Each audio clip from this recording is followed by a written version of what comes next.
Welcome back to Way of the Wrench, and on today's very special episode, I'm going to show you how to use a plasma cutter to turn this $4 hurricane-style candle holder into this. An ultra unique centerpiece at any dining room table or a cool custom gift to give someone that you love. If you'd like to know how to make this, I'm going to show you right now.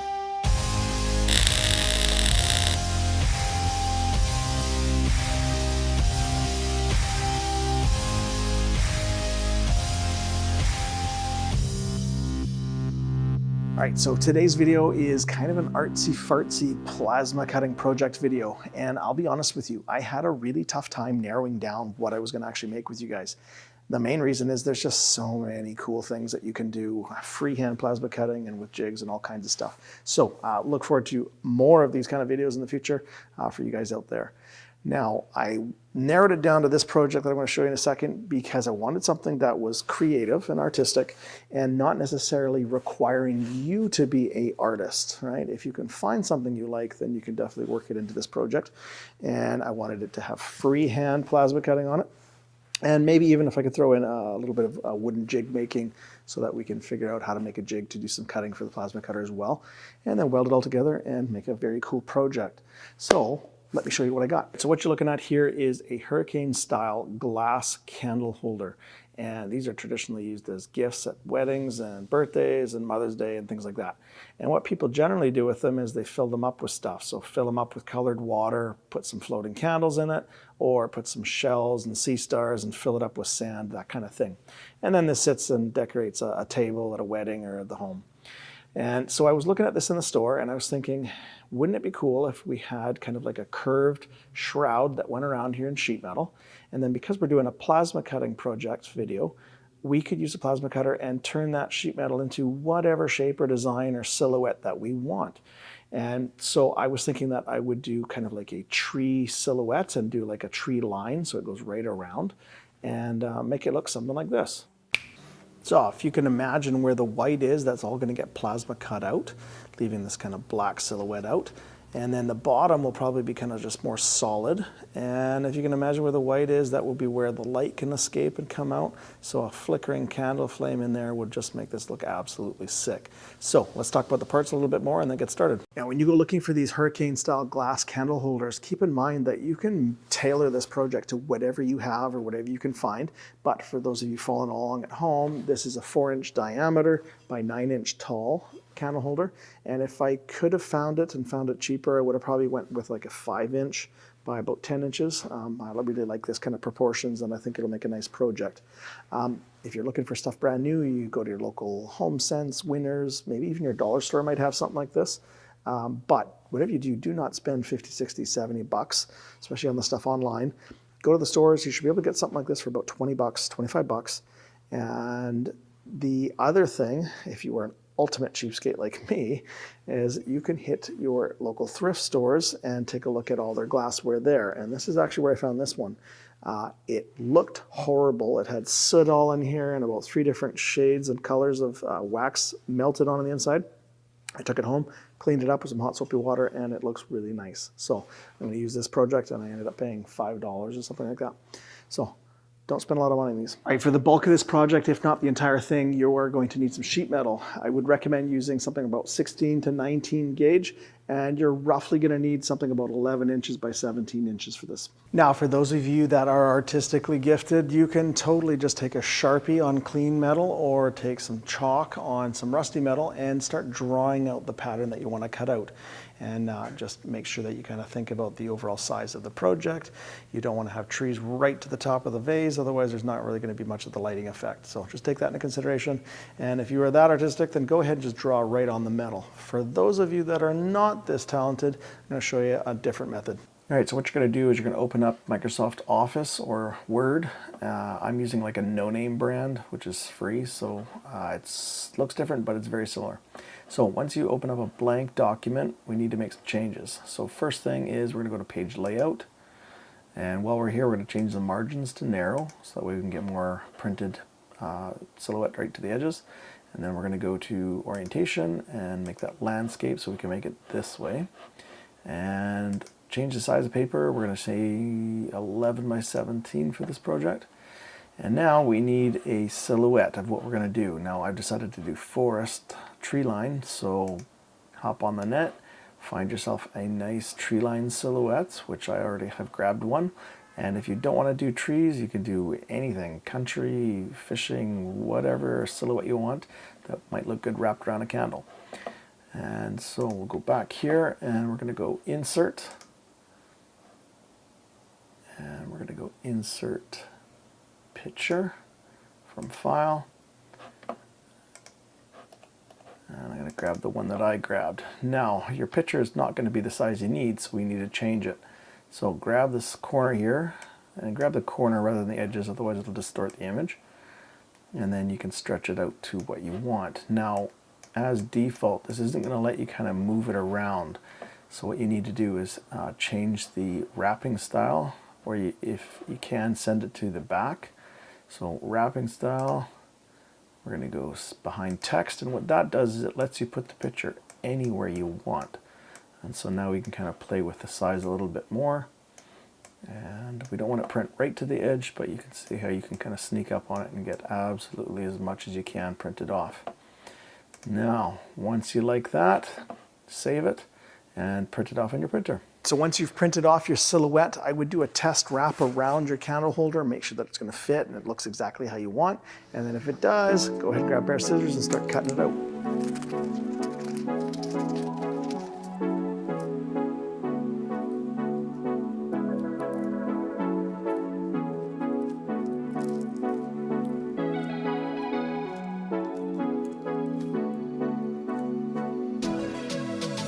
Have a crazy detailed silhouette like I do, better, faster ways, getting a cutting mat or a cutting board at home and using an X-Acto blade to get all those kind of little details.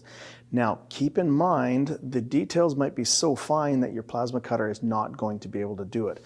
Keep in mind that the plasma cutter has a kerf, or a width of cut, that is about a couple millimeters depending on your machine. So don't expect this level of detail in your project, but you can definitely shoot for this and see what you get after your plasma cutting. So the next step is take your cutout silhouette, wrap it around the glass candle holder, and you're going to want to go past the end of the paper by about 1/4 of an inch, 1/2 an inch.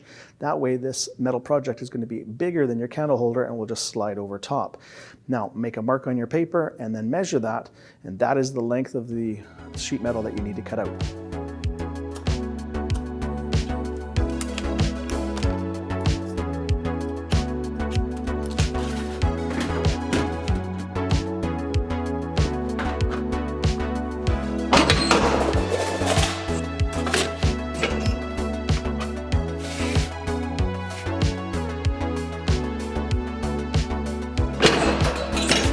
If you don't have a shear, you can always use a pair of tin snips or aviation snips, or hey, even use your plasma cutter to get it skinny down to this point.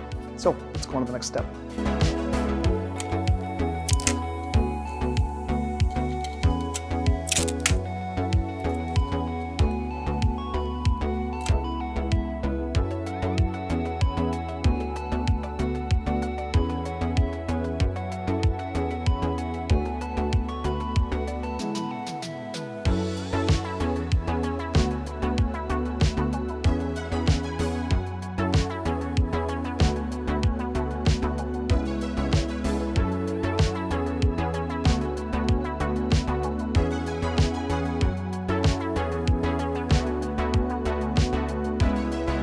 To take our flat project here and turn it into a nice circle, we're going to use this guy. This is a slip roll former. Basic premise is it's kind of like a pasta press. When you turn the crank, these rollers feed in your material, and depending on the spacing between the rollers, it will start to make a curve on this piece. And we're just going to go all the way around and make a full circle. So let me show you how to set this up. The first thing we got to set up is the distance between these two rollers. Now, these two rollers are responsible for grabbing the metal and pushing it through into the machine when you turn the crank. So we have to adjust it so that these two rollers just lightly grab the surface, wanting to pull it in. Now, the way you adjust the gap is there's a left knob here and a right knob here. You want to make sure that gap is even. If it's not, that's why there's two separate knobs. So slide your metal in. You can hear and see that this is too loose. So we're going to adjust this up on this end till it just touches, and this actually bottoms out. So this is going to be the size that it does. And on this side, adjust it up until it grabs Right, like that. That's going to be a good, nice, tight setting. The next adjustment is how far this roller here is away from this one here. And this gap determines how tight of a curve you are rolling into your piece. So I would recommend that you start with these knobs all the way backed out. So this is practically doing no bending at all. And then once you know what curve it's trying to do, you're probably going to go more. Then you can start sneaking up and tightening these knobs. Make sure that you have the gap here and here even, otherwise you'll end up with some kind of a tapered kind of twist to it. So like this, put your piece in. Don't put your fingers anywhere near the rollers here, and as you crank, it'll put a curve on it. You can see, nice little gentle curve. And then if you want more, just sneak up. Make sure the gap's even and do it again. Just like that. And so we're going to do this until it makes a complete circle. Now for our project, we are literally going to make a complete circle. Now the only way to get this circle off seems like you'd have to actually kind of distort the shape to be able to get it off this top roller. However, this machine has a little trick. Right here, you pull up on this handle, lift that up, lift the roll off, and then you can slip your part off. That's why this is called a slip roll former. Now that we know how to use this thing, let's turn this into a cylinder.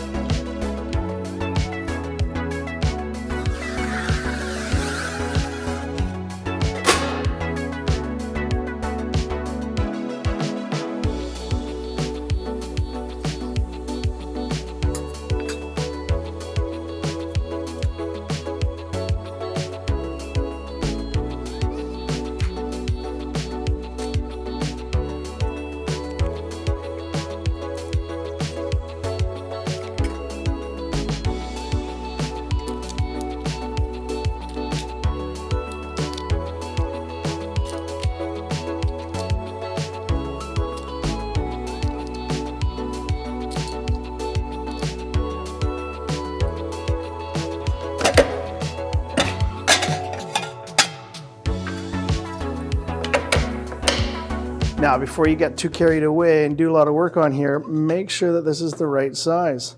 So with the ends kind of butted together at the end, there's a little bit of clearance, maybe maximum just under 1/4 of an inch. So that's perfect. That'll fit on there, no problem. All right, now that we have our project into a full circle, it might be hard for you guys to see, so I'm going to explain it. About 1 inch from the ends where they meet, it's not fully radius to the same exact radius as these. It's almost kind of flat.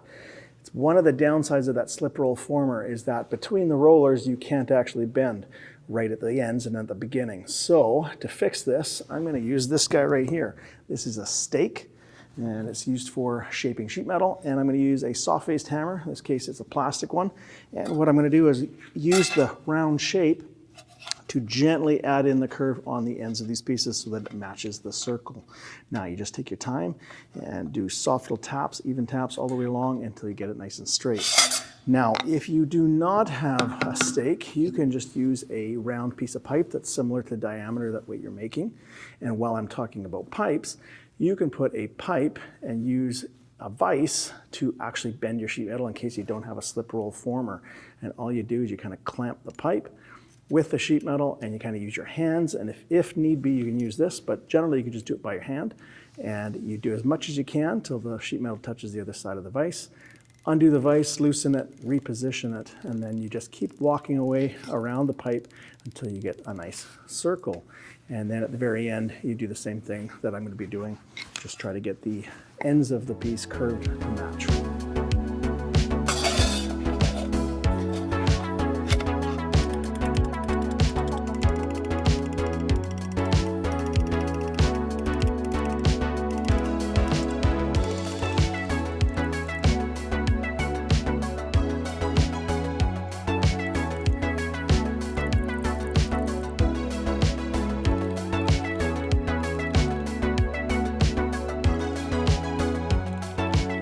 So now that we have the shape all tuned up on this, it's time to weld this up. Now, I'm not gonna weld the entire thing because I'm literally gonna take a plasma cutter and cut half of it off anyway. So I'm gonna weld about half of it up. And does it need to be completely welded up? No, you could gently tack it a couple spots and that would be good enough.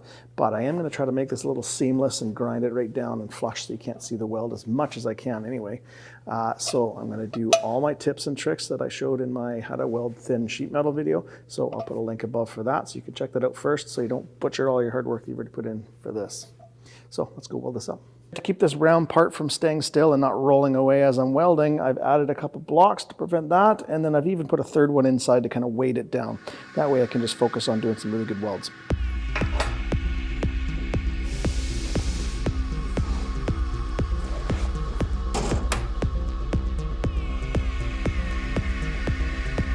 Now, because this is a thin sheet metal project, keep in mind you're not going to be able to just continuously weld this through, otherwise it's going to warp up or you're going to have some blow through. If you're not sure how to do this, I have an excellent video that I'll post up above. That way you got all my tips and tricks for welding sheet metal. So let's get this going.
Normally I'm down with showing off your welds and letting people enjoy them. However, for this particular project, I think they need to be ground down flush. That way it just looks like a seamless tube and you get to just focus on the beautiful tree line silhouette that you're making. So I'm gonna grind this down. I'm using a little 90-degree air grinder with a, I believe, 80 grit roll lock disc. You know, use whatever you have. You could be very careful and just use a grinder. But the idea is just try to get it as smooth as possible and seamless so that you can't even tell where you welded it.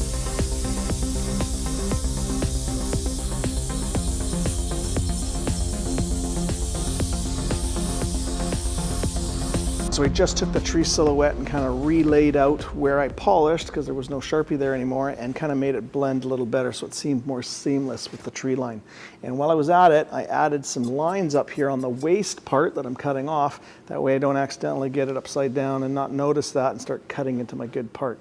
So off to the plasma cutter and let's get this cut out. Before you start cutting up your piece here that you've put a ton of time and effort in, I highly recommend you go get a piece of steel the same thickness that you are going to be cutting and practice a little bit. And because this is just freehand cutting with the plasma cutter, don't expect the level of detail that you think you're going to get. As much as you'd love to think that you can actually move your hands like a CNC machine, you cannot. And the cut or the curve of the plasma cutter is going to wipe out a bunch of detail. So I'm glad I did this because there is no way I'm going to get the level of detail that is in my paper silhouette. So because of the practice cutting, I think I'm going to basically more just do an outer profile and then see how it looks. I may have to clean it up with a little bit of saws or some files and things like that to get it looking a little better, but we should be able to get that to work. So practice before you cut yours up.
Cool, it's all cut up, and you know what? It turned out actually pretty good.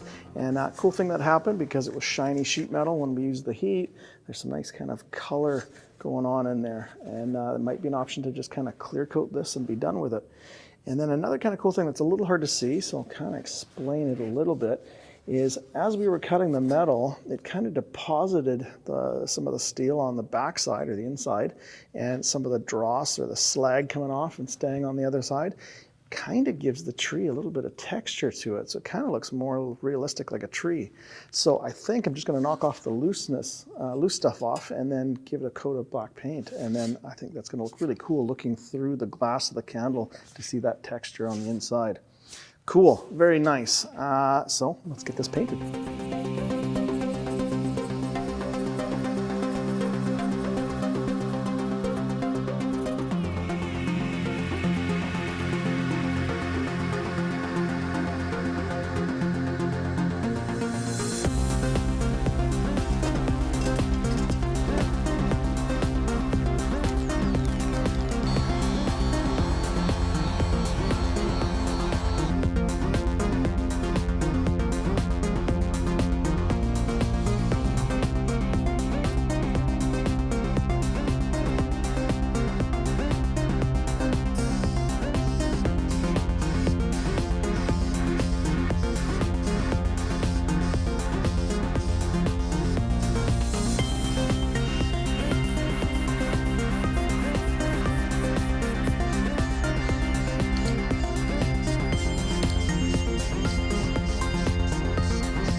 That's a wrap in another video from Way of the Wrench and on how to become a welder. Hopefully this video has inspired you to make one of these and maybe even make your very own custom version. That'd be pretty awesome. If you have any questions, just put them down in the comment section below and I will help you out as much as possible. And if you haven't joined us already, why don't you join us on Instagram? That way you get all the behind the scenes pictures and stuff that's going on in the shop before the videos hit. Till next time, take it easy.